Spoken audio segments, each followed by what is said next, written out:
अस्सलाम वालेकुम। अच्छा, ये है पार्ट 3 फॉरेक्स फैक्ट्री का। फॉरेक्स फैक्ट्री में बहुत सारी न्यूज़ होते हैं, लेकिन आपने कौन सी न्यूज़ पे फोकस करना है ये डिपेंड करता है कि सेंट्रल बैंक किस चीज़ पे फोकस है। ठीक है। जो मोस्ट टू इम्पॉर्टेंट न्यूज़ होते हैं वो एक तो सीपीआई फिगर्स महीने में बहुत ज़्यादा इंपॉर्टेंट होते हैं, एक महीने में सिर्फ एक ही दफ़ा आते हैं।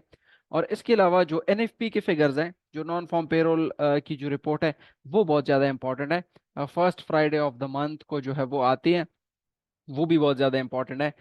तो ये सीपीआई भी बहुत ज्यादा इंपॉर्टेंट है, और इसके साथ साथ एनएफपी भी ज्यादा इंपॉर्टेंट है। तीसरी जो सबसे उससे भी ज्यादा इंपॉर्टेंट है वो है एफओएमसी। ठीक है।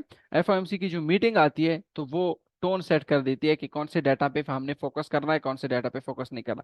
इसके बारे में मैंने वीडियो भी बनाई थी कि इस तरह कोई गोल्डन रूल नहीं है कि हम ये कह दें कि बस सीधा हम यहाँ से चले जाएंगे और इस मार्केट इस न्यूज़ का इम्पैक्ट ज्यादा होगा, इस न्यूज़ का इम्पैक्ट बहुत कम होगा।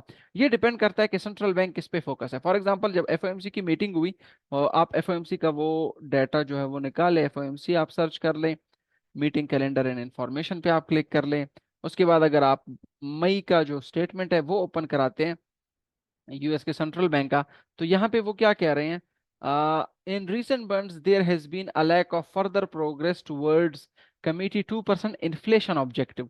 तो इसका मतलब है सेंट्रल बैंक का जो फोकस है ना वो उस पे ज्यादा है, इन्फ्लेशन पे ज्यादा है। तो ये भी आप कह सकते हैं कि जो अब अपकमिंग जो सीपीआई के फिगर्स हैं वो ज्यादा इंपॉर्टेंट रहेंगे, क्योंकि सेंट्रल बैंक का जो फोकस है वो इन्फ्लेशन पे है। यहाँ पे कुछ और जॉब्स का भी कह सकते हैं। फॉर एग्जांपल, यहाँ पे एम्प्लॉयमेंट के बारे में ये कह रहे हैं। तो इसका मतलब है जो सबसे जो इम्पोर्टेंट डाटा है वो एम्प्लॉयमेंट का है, और इसके अलावा सबसे जो इम्पोर्टेंट डाटा है वो इन्फ्लेशन का है। अब सेंट्रल जो मार्केट है, जो लेजर फोकस होगा वो हमारे पास सीपीआई फिगर्स होंगे, और जो लेजर फोकस होगा वो हमारे पास एनएफपी जो जॉब्स डाटा है वो हमारे पास होगा। ठीक है।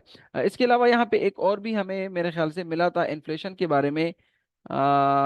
Committee seeks to decide target range appropriate, the committee will slow, the committee will, अच्छा यहाँ पे ग्रेटर कॉन्फिडेंस का कुछ कुछ बात की थी। हाँ, यहाँ पे लैक, अच्छा ये तो हमने कर लिया है।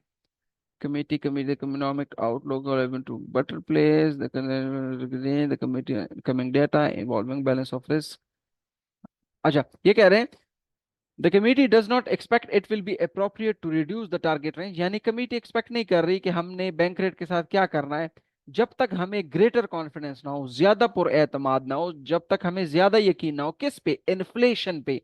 तो इसका मतलब है अब ये लोग इन्फ्लेशन जो है वो ज्यादा लेजर फोकस पे है, इन्फ्लेशन की तरफ ज्यादा फोकस है। तो इसका मतलब है जो सीपीआई के फिगर्स होंगे वो बहुत ज्यादा इंपॉर्टेंट होंगे। तो फिर आपने भी सीपीआई के फिगर्स को देखना है। यहाँ पे हो सकता है एक ऐसा टाइम भी था जिसपे सेंट्रल बैंक का जो फोकस था, अगर हम 2020 का हमारे पास यहाँ पे स्टेटमेंट्स हो, और 2020 के मार्च, और 2020 जनवरी, फिर उसके बाद मार्च, फिर ये अच्छा ये अगर आप पीडीएफ देख लें कोविड का जो टाइम था तो उसमें, अब यहाँ पे अगर आप देख लें, ठीक है, क्या कह रहे हैं? The corona virus outbreak has harmed communities and disturbed economic activity in many countries. ठीक है। देखिए, available economic data show that US economy came into the challenging period on a strong footing. तो यहाँ पे जो जितना भी है, जो सारी चीजें है वो फोकस है कोविड कोविड पे, कि केसेस कम हो रहे हैं, केसेस जो है वो ज्यादा हो रहे हैं, कोविड के केसेस कम हो रहे हैं तो जॉब्स डाटा इंप्रूव हो रहा है, ज्यादा हो रहे हैं, बिजनेसेस ओपन हो रहे हैं, लॉकडाउन हो रहा है, लॉकडाउन नहीं हो रहा है। यहाँ पे अगर आप देख ले, committee will continue to monitor the implication of incoming information for the economic outlook including information related to public health. अच्छा, पिछले जो स्टेटमेंट था उसमें अगर आप देख ले, उसमें उन्होंने कहा है कि we are totally focused on inflation. ठीक है। यहाँ पे अगर मैं आपको दोबारा दिखाऊं मई और उसका जो स्टेटमेंट अगर आप देख लें, तो कमेटी जो है वो टोटली यहाँ पे अगर आप देख लें, सॉरी, यहाँ पे the committee will continue to monitor the implication of incoming information for including information related to public health. और यहाँ पे क्या कह रहे हैं? द कमिटी विल, यहाँ पे कहीं पे लिखा गया था the committee committee committee will continue to monitor the implication of incoming information. यहाँ भी आप कह रहे हैं committee will continue to monitor the implication of incoming information, और यहाँ पे भी आप कह रहे हैं। लेकिन यहाँ पे अगर आप देख लें, यहाँ पे आपको कह रहा है incoming information the committee would be prepare to adjust the stand of monetary policy. और यहाँ पे अगर आप देख ले तो यहाँ पे वो कह रही हैं रिलेटेड टू पब्लिक हेल्थ, यानी पब्लिक हेल्थ के बारे में ज्यादा वो वरीड है, ग्लोबल डेवलपमेंट्स के बारे में, फिर म्यूटेड इन्फ्लेशन प्रेशर्स के बारे में। तो यहाँ पे सारी चीजें जो है वो पब्लिक हेल्थ भी थी और इंफॉर्मेशन रिलेटेड टू कोविड थी। लेकिन यहाँ पे अगर आप देख ले तो यहाँ पे सारी चीजें जो है वो इन्फ्लेशन पे है, सारा जो फोकस है वो इन्फ्लेशन पे है। तो ये डिपेंड करता है कि कौन से जो डाटा है, कौन से डाटा ने आना है, और कौन से डाटा जब आता है तो उसका जो सेंट्रल बैंक का फोकस होता है वो किस चीज पे होता है। यहाँ पे मैंने एक स्टेटमेंट में आपको दिखा दिया, वो ग्रेटर कॉन्फिडेंस की बात कर रहे हैं, दूसरी तरफ वो पब्लिक हेल्थ के बारे में बात कर रहे हैं। तो ये डिपेंड करता है कि सेंट्रल बैंक की जो लेजर फोकस है वो कहाँ पे है। लेकिन अगर आप कह दें तो मार्केट में महीने में अगर आपने ट्रेड करना है तो दो तीन डेटा का आपने बहुत ज्यादा ख्याल रखना है। फर्स्ट जो डाटा है ना वो first Friday of the month को आता है, जिसको एनएफपी कहा जाता है। NFP stand for non farm payroll. यहाँ पे अगर हम देख ले average hourly earning, non farm employment change और अनएम्प्लॉयमेंट रेट, तीनों को कलेक्टिवली कहा जाता है एनएफपी। ठीक है, तीनों को कलेक्टिवली कहा जाता है एनएफपी। अच्छा, तो ये बहुत ज्यादा इंपॉर्टेंट है, ये मार्केट को बहुत ज्यादा हिला सकती है। दूसरा जो सबसे फिर दूसरा जो फोकस होता है वो होता है सीपीआई के फिगर्स का। अभी जो मेरे ख्याल से आज ही ये सीपीआई फिगर्स आए हैं, तो यहाँ पे अगर आप देख लें, हाँ ये जो सीपीआई फिगर्स है, CPI and core CPI. NFP simply jobs को वो देख रहे हैं, यहाँ पे आपने स्टेटमेंट में भी देख लिया, सारी चीजें जो है वो जॉब्स पे हैं। ठीक है, यहाँ पे अगर फेट का आप ऑब्जेक्टिव भी देख ले तो वो एम्प्लॉयमेंट, एम्प्लॉयमेंट साइड और इन्फ्लेशन साइड। तो ये एक चीज जो है वो एम्प्लॉयमेंट, जो एनएफपी मैंने आपको दिखाया, average hourly earning, non farm employment change और अनएम्प्लॉयमेंट रेट, और दूसरी चीज जो है वो सीपीआई के फिगर्स है। सीपीआई के फिगर्स भी उसमें हो सकते हैं। तो दोनों चीजों को आपने लेजर फोकस करना है, तभी आप उसमें कर सकते हैं। हाँ, अब ये हो सकता है कि आपने क्या करना है, जब भी आपने देखना है तो आपने सेंट्रल बैंक को देखना है कि सेंट्रल बैंक का लेजर फोकस कहाँ पे है। हो सकता है उनका जो लेजर फोकस हो वो मैन्युफैक्चरिंग सेक्टर हो सकता है उनका जो लेजर फोकस हो वो सर्विस इन्फ्लेशन हो, हाउसिंग इन्फ्लेशन हो, इसके अलावा सिर्फ इन्फ्लेशन हो, ओवरऑल जो जॉब्स डाटा है वो हो सकता है, पार्ट टाइम फुल टाइम वो हो सकते हैं। तो सारी चीजों को आपने देखना है, बट ओवरऑल अगर आपने महीने में देखना है कि मार्केट का जो ट्रेंड है वो कहाँ जा सकता है, तो तीन चीजें आपने देखनी है: सीपीआई का रिपोर्ट, और इसके अलावा एनएफपी का रिपोर्ट, और इसके अलावा सेंट्रल बैंक की मीटिंग। फॉर एग्जांपल आज सीपीआई फिगर्स हैं, ये अगर तीनों चारों बेस्ट आते हैं तो आप कह सकते हैं मार्केट ऊपर जाएगा। अच्छा, इसमें जो वो आपने देखना है कि अगर सीपीआई फिगर्स यहाँ पे बेस्ट आते हैं, फॉर एग्जाम्पल 0.3 की बजाय यहाँ पे 0.5, 0.2 की बजाय 0.4, 0.4 की बजाय 0.6, 3.4 की बजाय 3.6 ज्यादा आते हैं, तो फिर ये नेगेटिव है स्टॉक्स के लिए, नेगेटिव है क्रिप्टो के लिए, नेगेटिव है डॉलर गोल्ड के लिए। लेकिन अगर, और ये पॉजिटिव है डॉलर के, लेकिन अगर ये आते हैं 0.3 की बजाय 0.1, 0.2 की बजाय 0%, 0.4 की बजाय 0.2%, 3.4 की बजाय 3.2%, तो फिर ये पॉजिटिव है स्टॉक मार्केट के लिए भी, पॉजिटिव है क्रिप्टो मार्केट के लिए भी। अगर आप अभी देख लें तो ये एक जो डाटा है वो नेगेटिव आया, एक डाटा को अगर आप देख लें तो अब देख लें क्रिप्टो मार्केट सीधा ऊपर की तरफ जा रहा है। इसी तरह अगर आप स्टॉक मार्केट को देख लें, क्योंकि डाटा जो है वो थोड़ा सा नेगेटिव आया है, तो स्टॉक मार्केट भी ऊपर जा रहा है। डॉलर इंडेक्स को अगर आप देख लें तो डॉलर इंडेक्स नीचे की तरफ आया है, फिर थोड़ा सा ऊपर की तरफ चला गया। अब ये डिपेंड करता है, हाँ अगर आपने ट्रेड करना है तो इसमें डिफरेंस थोड़ा ज्यादा होना चाहिए, तभी आप इसको ट्रेड कर सकते हैं। इसके अलावा अगर हम एनएफपी का जो डाटा है वो देख लें, एनएफपी का डाटा भी फ्राइडे को वर्स्ट आया था। ठीक है, तो मई 3, अब मई 3 में ये जो डाटा है ये वर्स्ट आया, आप देख लें 0.3 से 0.2%, 2,38,000 से 1,75,000, 3.8 से 3.9, तो ये डाटा नेगेटिव आया। अब 3 मई से अगर आप डॉलर को देख लें तो 15 मिनट चार्ट ओपन कराते हैं और 3 मई का चार्ट ओपन कराते हैं। 3 मई, 3 मई, 3 मई, तकरीबन यहाँ पे हमारे पास ये जो डाटा है वो आया था।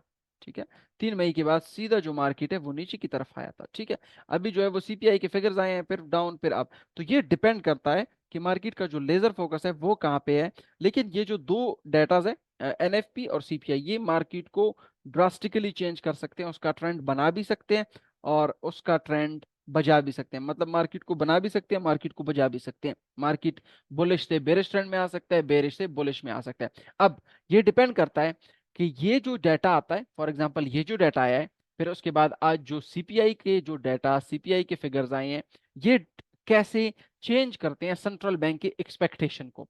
तभी आप इससे वो अंदाजा लगा सकते हैं कि इस डेटा का रिएक्शन क्या आएगा, ज्यादा आएगा, कम आएगा, दरमियाना आएगा, एक दिन आएगा, एक हफ्ता आएगा, एक महीना आएगा, पूरा साल आएगा, वगैरह वगैरह। तो ये डिपेंड करता है कि आप इसकी थ्रू सेंट्रल बैंक की जो एक्सपेक्टेशन है वो फाइंड आउट कर ले। एज अ फंडामेंटल ट्रेडर आपका काम ही यही होता है कि आपने एक तो देखना है, कभी कभार आपने देखा होगा, यहाँ पे अगर मैं आपको आज एक मिसाल दूं, फॉर एग्जांपल, अच्छा स्विच डिवाइस, यहाँ पे अगर मैं आपको एक मिसाल दूं, हाँ, कल हमने एक ट्रेड किया है, पास डेटा ट्रेड्स, अच्छा यहाँ पे यूरो यूएसडी, ठीक है, यूरो यूएसडी, यूरो, हाँ यूरो यूएसडी का हमने बाय ट्रेड लिया है कल 6:04 पे, ठीक है। अब अगर कल का डेटा आप फाइंड आउट कर लें, तो कल का डेटा डॉलर के लिए पॉजिटिव है, ठीक है, यहाँ पे आप देख लें, ये डॉलर के लिए, ये पीपीआई और कोर पीपीआई ये डॉलर के लिए पॉजिटिव है। लेकिन हमने क्या किया है, हमने यूरो यूएसडी को बाई किया, यानी यूरो को बाई किया, यहाँ पे आप देख लें, हमने यूरो को बाई किया और यूएसडी को सेल किया। हालांकि यूएसडी को सेल तो नहीं बनता था, डाटा जो है वो पॉजिटिव है। लेकिन एज अ फंडामेंटलिस्ट आपका काम ही यही होता है कि सेंट्रल बैंक किस चीज से खुश होगा, वर्स्ट डाटा से या गुड डाटा से। अगर तो वो गुड डाटा से खुश होता है तो फिर गुड डाटा का इंपैक्ट ज्यादा आएगा। अगर तो वो वर्स्ट डाटा से खुश होता है और जो मीडियम टर्म पिक्चर है वो वर्स्ट डाटा की तरफ इंक्लाइन हो रहा है, तो फिर अगर ये बेस्ट डाटा भी आ जाता है ना, तो वो मार्केट को इंपैक्ट नहीं करेगा, मार्केट में उसका कोई रिएक्शन नहीं होगा। हाँ, अगर ये वर्स्ट डाटा आ गया तो उसका मार्केट में रिएक्शन हो सकता है, क्योंकि वो जो मीडियम टर्म पिक्चर है उसके साथ सारी चीजें अलाइन हो गई है। तो आपने जो चीज भी देखनी है वो सेंट्रल बैंक के साथ देखना है। मैंने आपको बता दिया 2020 में अगर आप देख ले, सारा कोविड कोरोना वायरस के बारे में था। और इस यहाँ पे अगर आप देख ले, वो इन्फ्लेशन गोल्स, जॉब्स रिपोर्ट इसके बारे में है। तो ये डिपेंड करता है। फिर उसके बाद आपने ये भी देखना है कि सेंट्रल बैंक ये डाटा अगर फॉर एग्जांपल पॉजिटिव आ गया है या नेगेटिव आ गया है, तो ये कैसे चेंज करते हैं सेंट्रल बैंक के एक्सपेक्टेशन। अगर तो इस डाटा की वजह से सेंट्रल बैंक के एक्सपेक्टेशन पॉजिटिवली चेंज होते हैं तो फिर मार्केट पॉजिटिवली रिएक्ट करेगा। अगर तो इस डाटा की वजह से सेंट्रल बैंक के जो एक्सपेक्टेशन है वो नेगेटिव की तरफ चले जाते हैं, तो फिर मार्केट नेगेटिव साइड की तरफ जा सकता है। तो ये डिपेंड करता है। तो ये कोई ऐसा मैजिक बॉल नहीं है जिसके थ्रू हम देख लें कि इस डाटा का इम्पैक्ट ज्यादा आएगा, इस डाटा का इम्पैक्ट कम आएगा, ये हम ट्रेड कर सकते हैं, ये नहीं कर सकते। ये डिपेंड करता है कि सेंट्रल बैंक किस चीज पे लेजर फोकस है, एक। और दूसरी चीज, अगर ये डाटा आता है तो वो सेंट्रल बैंक के एक्सपेक्टेशन को कैसे चेंज कर रहा है, सेंट्रल बैंक के जो डिसीजंस है उसको कैसे चेंज कर रहा है। हो सकता है वो सेंट्रल बैंक बैंक रेट बढ़ा रहे हो, लेकिन कुछ ऐसा डाटा आ जाए जिसमें सेंट्रल बैंक कह दे नहीं हम नहीं बढ़ाएंगे, या कुछ ऐसा डाटा सेंट्रल बैंक कह दे कि हम बैंक रेट कम कर रहे हैं, लेकिन कुछ ऐसा डाटा स्टिकी इन्फ्लेशन आ जाए जिसकी वजह से हम कह सकते हैं कि नहीं, वो सेंट्रल बैंक अभी बैंक रेट कम नहीं करेगा क्योंकि इन्फ्लेशन जो है वो स्टिल स्टिकी है। तो ये डिपेंड करता है सेंट्रल बैंक के। तो फॉरेक्स फैक्ट्री में अगर आपने देखना है तो एक तो तीन न्यूज को मॉनिटर कर लिया करें, एक एनएफपी, दूसरा सीपीआई और तीसरी जो है वो सेंट्रल बैंक। फिर सेंट्रल बैंक को देख ले, सेंट्रल बैंक का स्टेटमेंट ओपन कर ले और देख ले कि किस चीज पे उनका फोकस है। फिर जब वो फोकस हो तो फिर उसके बाद आप देख ले कि जो रिपोर्ट आया है वो पॉजिटिव आया, नेगेटिव आया। पॉजिटिव आया फॉर एग्जांपल, तो ये पॉजिटिव सेंट्रल बैंक के एक्सपेक्टेशन को कैसे चेंज कर रहा है, क्या वो हाइकिंग साइकिल की तरफ जा रहा है, क्या वो कटिंग साइकिल की तरफ, तभी आप इससे एक अच्छा ट्रेड निकाल सकते हैं, अदरवाइज आप नहीं निकाल सकते। इस तरह हमने किया। अब देखिए यहाँ पे तो ग्रीन कलर शो हो रहा है, ज्यादा बेस्ट न्यूज है। इस पे तो डॉलर जो है वो बाय बनता था 14 मई 5:30 बजे। और अगर आप यहाँ पे देख ले, 14 मई 5:30 बजे हमारे पास 1 मिनट का टाइम फ्रेम अगर मैं आपके लिए ओपन करूँ, तो ये देख ले 14 मई और 5:30 बजे, ये जो डाटा है 14 मई 5:30 बजे, 14 मई 5:30 बजे, ये 14 मई 5:30 बजे के बाद मार्केट सीधा नीचे की तरफ आया। तो ये डिपेंड करता है कि मीडियम टर्म पिक्चर क्या है और सेंट्रल बैंक के एक्सपेक्टेशन कैसे चेंज होंगे। होपफुली ये फॉरेक्स फैक्ट्री का पार्ट 3 था। देखते हैं इसके बाद फॉरेक्स फैक्ट्री का पार्ट 4 भी अगर बनता है आपके लिए बनाएंगे। Thank you very much.